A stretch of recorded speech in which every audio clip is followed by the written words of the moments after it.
Sir, आपका Ashoka institute में आपका स्वागत है। बहुत बहुत धन्यवाद। आज आपने मुझे आमंत्रित किया है बच्चों को कुछ ट्रिक सिखाने के लिए कि बच्चे कैसे प्रश्नों का जवाब दें, उनको बहुत अच्छा मार्क्स मिले। और सबसे पहले मैं अशोका इंस्टीट्यूट के जो हमारे डायरेक्टर साहब हैं धीरज जी, सबसे पहले मैं इनका वेलकम करता हूं। और मैं इन्हें भी धन्यवाद देता हूं कि आप ऐसा कार्यक्रम आप बच्चों के लिए लाते हैं, बच्चों के लिए इतना सोचते हैं कि इस इंस्टीट्यूट के बच्चे कैसे आगे बढ़ें, कैसे तरक्की करें। मैंने शुरू से देखा है कि आपने बच्चों को किस तरह से पढ़वाया है, किस तरह से उनको जो है सिस्टमेटिक रखा है। आप यहाँ के सिलेबस कितने अच्छे से प्रिपेयर किए जाते हैं। मैंने समझता कि और किसी इंस्टीट्यूट में इतना सिस्टमेटिक ढंग से होता होगा। इसके लिए सबसे पहले आपको बहुत बहुत धन्यवाद।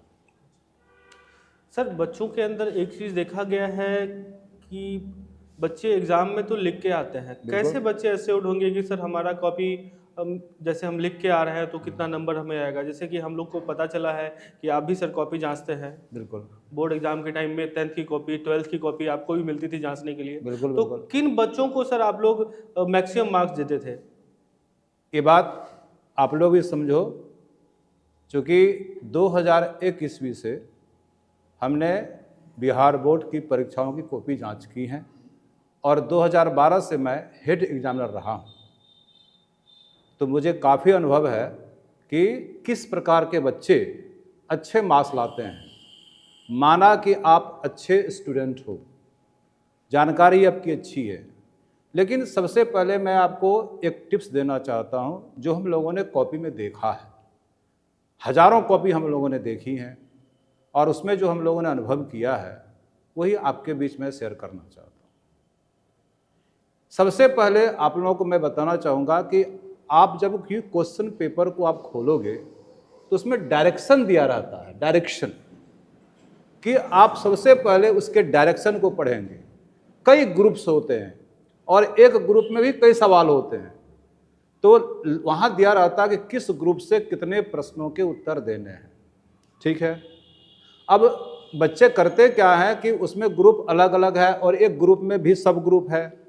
जैसे ग्रुप ए में है 4 क्वेश्चन है, 4 में से किसी एक का आंसर देना है और ऊपर में लिखा हुआ कि सभी ग्रुप में से किन्हीं 3 ग्रुप से आप आंसर दो। बच्चे ऐसा नहीं करते। वो लिखने के क्रम में उन्हें ये पता, उनको लगता है कि मुझे 3 क्वेश्चन लिखनी है और कभी कभी गलती से वह एक ही ग्रुप का तीनों क्वेश्चन लिख देता है। नतीजा क्या होता है कि 2 ग्रुप तो छूट गए। तो वहाँ 5 था, 5 into 3 यानी एक ग्रुप से 5 मार्क्स। तो आपने क्या लिखा, एक ही ग्रुप का तीनों लिख दिया। तो आपको अगर बहुत अच्छा आपने लिखा है तो 5 मार्क्स से आपको आएगा, 2 तो आपका अतिरिक्त चला जाएगा। वहाँ हमारे बच्चे साइफर हो जाते हैं। सर, एक और चीज़ जानना चाह रहे थे, जो बच्चों के मन में जनरली सवाल होता है। बच्चे जानना चाहते हैं कि सर आप तो ऑलरेडी कॉपी चेक किए हुए हैं बच्चों का कई वर्षों से, तो क्या 100 रुपया 200 रुपया अगर डाल दें तो नंबर आएगा इससे? जी नहीं, ये बिल्कुल गलत फहमी है। शिक्षक 100 रुपया और 200 रुपया से आपके मार्क्स नहीं बढ़ाते हैं। उल्टा क्या होता है कि रिएक्शन गलत चला जाता है कि वो हमें 100 या 200 रुपया मेरा वैल्यू रखा है। बच्चों ने हमारा वैल्यू मात्र 100 या 200 रुपया रखा है और उससे क्या होता है कि कॉपी बड़ी स्ट्रिक्टली जांच होती है। जहां उदारता होनी चाहिए वहां स्ट्रिक्टनेस आ जाता है और जो जस्ट एक्यूरेट मार्क्स है वही दिया जाता है। आप कहीं चैलेंज भी करोगे तो आपका बढ़ने वाला नहीं है। देखिए, शिक्षक है और छात्र दोनों में बहुत अनुनाश्रय संबंध होता है। शिक्षक जानते हैं कि छात्र कितना मेहनत से पढ़ता है। अगर उसमें हल्की फल्की त्रुटि रहती है, जैसे आप गणित का लो, मैथमेटिक्स का लो, तब मैं इंग्लिश पे आऊँगा। पहले नियम क्या था कि अगर थोड़ी सी गलती भी हुई तो उसके 0 मार्क्स हो जाते थे। अब लेकिन सुधार हुआ है। अब अगर है कि किसी सवाल के अगर 5 मार्क्स हैं और उसमें अगर 4 स्टेप्स हैं, अगर आपने 3 स्टेप्स सही किए तो 5 तो नहीं मिलेगा, 4 जरूर मिलेगा। इसलिए बच्चों से मैं कहूँगा कि आप जब सवाल को टच करोगे, आप सारे सवाल को टच करोगे। अगर आपके 2 स्टेप भी सही होंगे तो मैं आपसे वादा करता हूं वो उतना जस्टिफाई आपके साथ होगा और वहां आप 0 नहीं लाएंगे। उस तरह से वो क्या फ्रैक्शन नंबर दे देगा आपको, 5 में 3 देगा, 5 में 2 देगा, लेकिन आपको जरूर देगा। इसलिए आप लोग ट्राई जरूर करेंगे। और कोशिश करेंगे कि साफ साफ लिखें, ओवर कटिंग ना करें। अगर आपको काटना होगा तो आप कैसे काटोगे?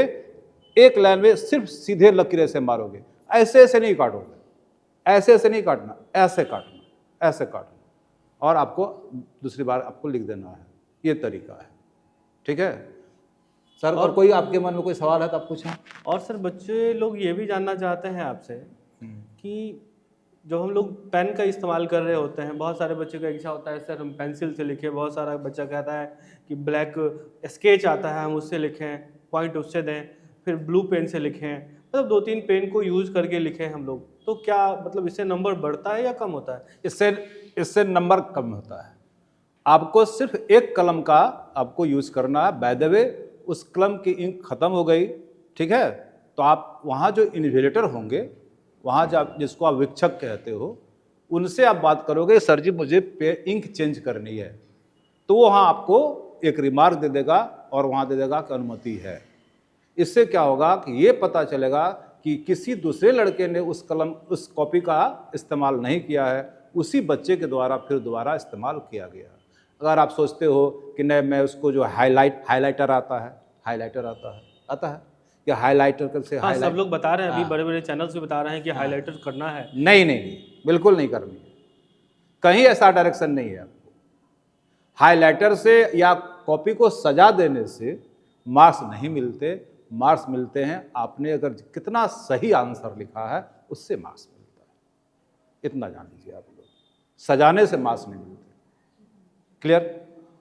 हाँ, अगर आप बायोलॉजी के छात्र हैं, सुन लिया जाए, उसमें अगर आपको कुछ तस्वीरें बनानी पड़ती है, फोटोज बनाने पड़ते हैं, तो आप किसी खास ऑर्गन के बारे में अगर आप वर्णन कर रहे हो तो वहाँ आप उसको थोड़ा हाईलाइट कर दो कि मैंने बॉडीज के इन पार्ट्स में से फला पार्ट को मैं डिस्क्राइब करने जा रही हूँ या कर रही हूँ, वहाँ आप थोड़ा कर सकते हो। अभी सर हाल ही में देखा गया है कि लगातार जितने भी बड़े बड़े चैनल्स हैं इंडिया के अंदर, हर कोई प्रेफर कर रहे हैं, हर कोई प्रेफर कर रहे हैं कि सर ब्लैक पेन से आप पॉइंट देंगे, ब्लैक पेन से आप लिखेंगे पॉइंट, उसके बाद ब्लू से आप लिखना स्टार्ट करेंगे। हर जगह पे लोग ये कह रहे हैं, और हालांकि कोई बिहार बोर्ड के द्वारा इसके लिए ऑफिशियल नोटिफिकेशन यही मैं नहीं दिया गया है, बिल्कुल फिर भी मैं सारे ये लोग कह कह रहा रहे हैं। जी हूँ, जी, बिल्कुल मैं कह रहा हूँ कि ऐसा कोई बिहार एग्जामिनेशन बोर्ड के तरफ से ऐसा कोई गाइडलाइन हमारे एग्जामिनर को नहीं है कि वो ब्लैक से वो करेंगे, इसको हाईलाइट करेंगे तो आपको करना है। ऐसा कोई हम लोगों को गाइडलाइन नहीं मिला है। अब इस शिक्षक के जो एग्जामिनर है उनके विवेक पर निर्भर करता है वो आपके साथ किस तरह से ट्रीट करेंगे वो, बट मैं इसको ज़रूरी नहीं समझता हूँ, जहाँ तक मेरा सोच है। आप जिस पेन का इस्तेमाल कर रहे हो, हाँ, अगर आप मान लो ग्राफ बनाते हो तो आप उसमें जो रेड पेंसिल आती है आप उसका इस्तेमाल करते हो, वहाँ सही है, वहाँ जायज़ है, ठीक है। लेकिन जहाँ लिखने की बात है वहाँ आप ब्लू पेन या ब्लैक पेन का ही इस्तेमाल करना, ठीक है।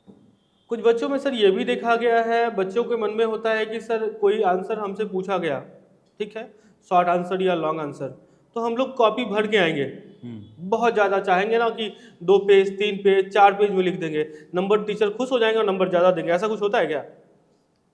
ऐसा कुछ नहीं होता है।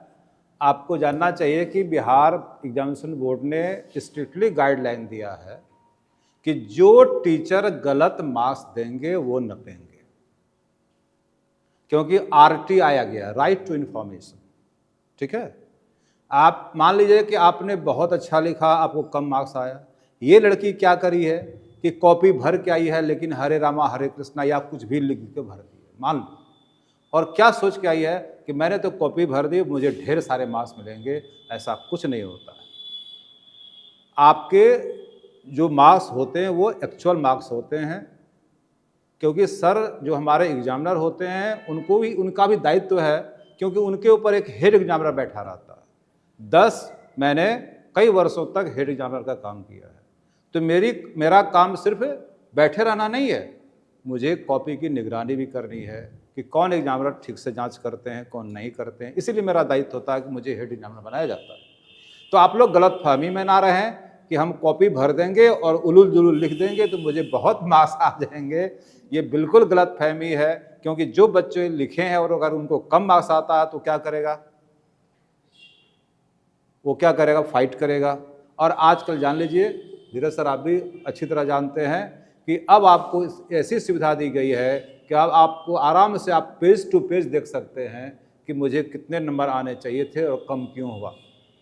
तो अब इतनी सारी जवाबदेही एग्जामिनर के ऊपर आ गई है, वो ऐसा कुछ नहीं करते, वो जो सही मार्क्स होता है वो दिए जाते हैं, और भूल चूक कभी किसी से भी हो सकती है, अनजाने, ये तो अलग। उसके लिए बाद में बच्चे चैलेंज वगैरह करते हाँ, बाद में चैलेंज वगैरह किया जाता है और उसमें सुधार हो जाता है।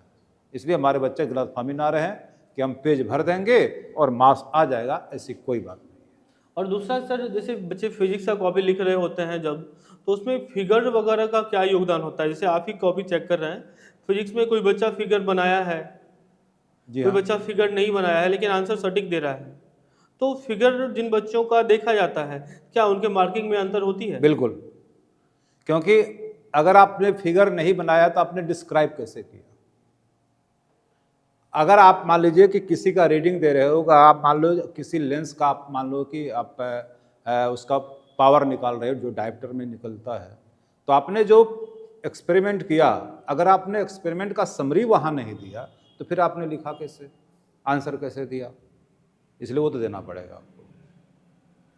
अब ग्राफ में आप दिखा नहीं रहे कि सपोज करो कि भारत की जनसंख्या दिनानुदिन बढ़ती है, तो आप दिखाओगे कि 2022 में इतनी थी, 24 में इतनी थी, ग्राफ दिखा ही नहीं रहे हो। तो जब आपके पास ग्राफ दिख ही नहीं रहा तो आप लिख रहे हो कि नहीं भारत की जनसंख्या इतनी थी, आपको दिखाता है कि ग्राफ के माध्यम से दिखाएं कि कितनी बढ़ोतरी हो रही है, तो आपको ग्राफ दिखाना पड़ेगा। उसी तरह से फिजिक्स में अगर आप जितने भी आप आंसर लिखेंगे तो उसमें अगर ज़रूरत पड़ती है फोटोज़ की, अर्थात उसमें अगर ज़रूरत पड़ती है कि हमको उसमें कुछ दिखाना पड़ता है, बनाना पड़ता है, तो सर भी आपको क्लास में बना के दिखाते हैं और समझाते हैं कैसे देना है, उसी तरह से आपको देना है। केवल डिस्क्राइब कर देंगे तो आपको 100% मार्क्स नहीं मिलेंगे।